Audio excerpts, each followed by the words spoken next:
নমস্কার বন্ধুরা, e learning YouTube চ্যানেলে তোমাদেরকে জানাই স্বাগত। আজ আমরা নতুন একটি ভিডিও নিয়ে চলে এসেছি।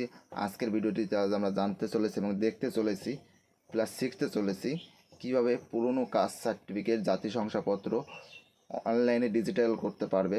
যাদের পুরনো বলতে 2013 সালের আগে যাদের হাতে তৈরি হয়েছিল সার্টিফিকেটগুলো, এবং সেই সার্টিফিকেটের কিছু কিছু কপিগুলো অনলাইন হয়ে গেলেও কিছু কিছু কপি এখনও অফলাইন রয়ে গিয়েছে। সেই অফলাইন কপিগুলো কীভাবে তোমরা অনলাইন করবে চলো বন্ধুরা দেখে নেওয়া যাক। এখন থেকে তোমাদের আর রেজিস্ট্রি যাওয়া লাগবে না, ডাইরেক্টলি এখান থেকে ফর্ম ফিল আপ করলে তোমাদের কাস্ট সার্টিফিকেটটি অনলাইন হয়ে যাবে। তো সবার প্রথমে এখানে সার্চ করবে SC ST OBC। সার্চ করার পরে এই ওয়েবসাইটটা কাস্ট সার্টিফিকেট wp.gov.in এখানে চলে আসবে।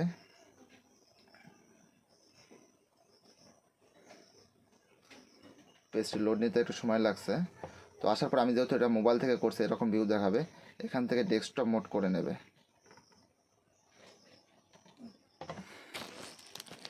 করার পর তোমরা এটা কম্পিউটার করতে পারো। এখানে দেখবে ব্যাকলগ বলে লেখা আছে, ব্যাকলগ সার্টিফিকেট। এখানে apply for digitise certificate for certificate SC ST OBC এখানে ক্লিক করবে। করার পর এখানে তোমাদের একটি নতুন পেজ ওপেন হবে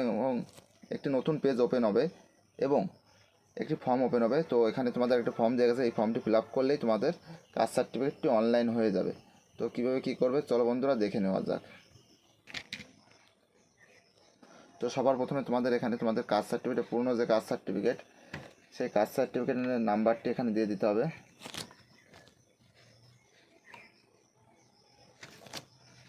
তো এখানে আমি পুরনো কাস্ট সার্টিফিকেটের নাম্বারটি দিয়ে দিলাম। এরপর আছে কাস্ট ইস্যু, মানে সার্টিফিকেটটি ইস্যু ডেট। এরপর আছে তোমাদের সার্টিফিকেট ইস্যু ডেট, যে তারিখে তোমাদের সার্টিফিকেটটি ইস্যু হয়েছে সেটা এখান থেকে দিয়ে দেবে।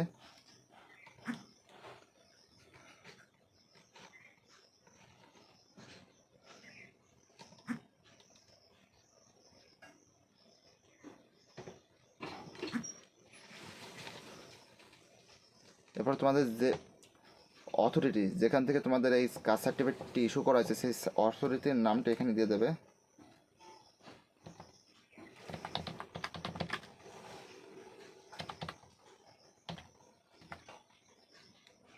তারপর তোমাদের যে কাস্ট, যে জাতির শংসাপত্র, সেই জাতিটি এখান থেকে সিলেক্ট করবে, সেই কাস্টটি এখানে সিলেক্ট করবে SC। তোমাদের সাব কাস্ট যেটি সেটা এখানে সিলেক্ট করবে।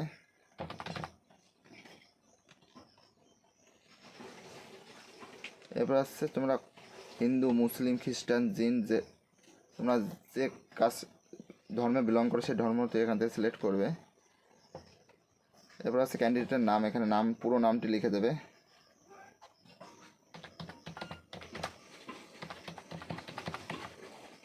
এবার আসছে তার বাবার নাম এখানে লিখে দেবে, ফাদার নেম। এবার তার এখানে জন্ম তারিখটি এখানে লিখে দেবে, লিখে বলে তো এখানে সিলেক্ট করে দিতে হবে।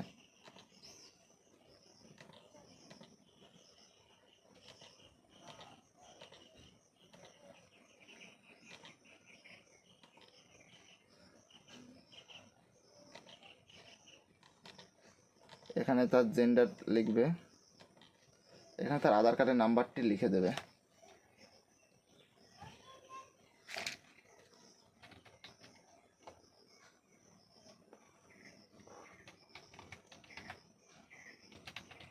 তারপরে খাদ্য সাথী কার্ড, এটা দিলেও হবে না দিলেও হবে, আমি স্কিপ করে গেলাম। এরপর আছে ফোন নাম্বার।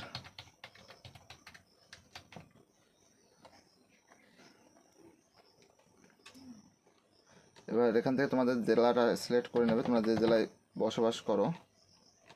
তারপরে সাব ডিভিশন, তারপর police station, post office,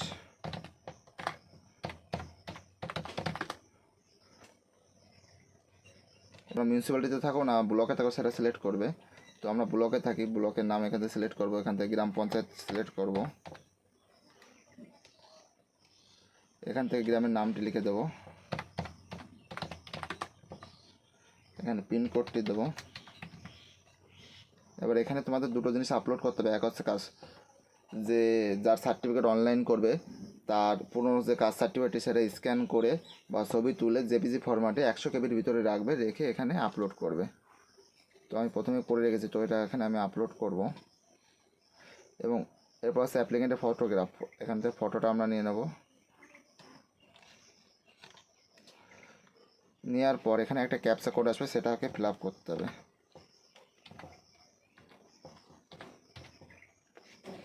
fill up করার পর এখানে সাবমিটে ক্লিক করলে তোমাদের কাস্ট সার্টিফিকেটটি জমা হয়ে যাবে। আমি সাবমিটে ক্লিক করলাম।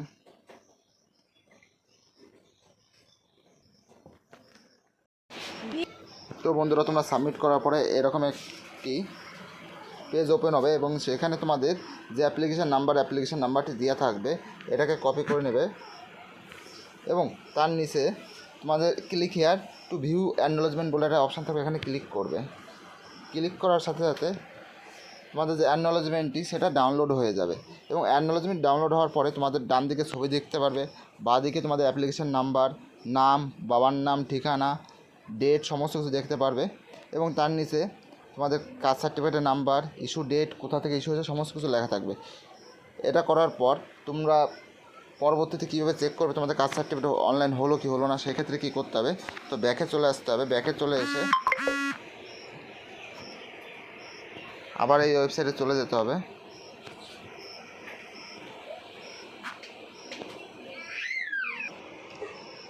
যাবার পর এখানে কাস্ট সার্টিফিকেটে ক্লিক করবে, ব্যাকলগে এসে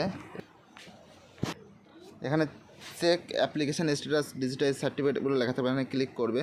ক্লিক করার পর অ্যাপ্লিকেশানে ক্লিক করবে, এখানে অ্যাপ্লিকেশান নাম্বারটা দিয়ে দেবে, সার্চ করবে। সার্চ করার পর এখানে দেখবে তোমাদের যে অ্যাপ্লিকেশান ডিটেলস সেটা সম্পূর্ণ খুলে এসেছে, কী পরিস্থিতিতে আছে না আছে সমস্ত কিছু এখানে দেখে দেবে। এবার দেখা গেলো ফর্ম ফিল আপ করার সময় কোনো ভুল হতেই পারে, তো ভুল যদি হয় সেক্ষেত্রে কী করবে, আবার সে ব্যাকলগ অপশানে চলে আসবে। ব্যাকলগ অপশানে এসে এখানে এডিট অ্যাপ্লিকেশান ডিজিটাইজ সার্টিফিকেটে ক্লিক করবে।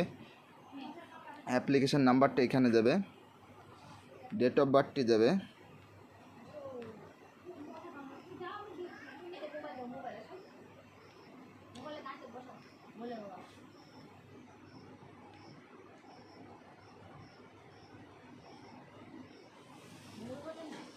ডেট অফ বার্থটি দেওয়ার পর সার্চ করবে। সার্চ করার পর তোমাদের যে অ্যাপ্লিকেশান সেটা ওপেন হয়ে যাবে। এখানে নাম্বার উপরে ক্লিক করলে, ক্লিক করার পর তোমাদের যে সমস্ত ডিটেলস এটা ওপেন হয়ে যাবে। আজকে ভিডিওটি এ পর্যন্ত। ধন্যবাদ বন্ধুরা।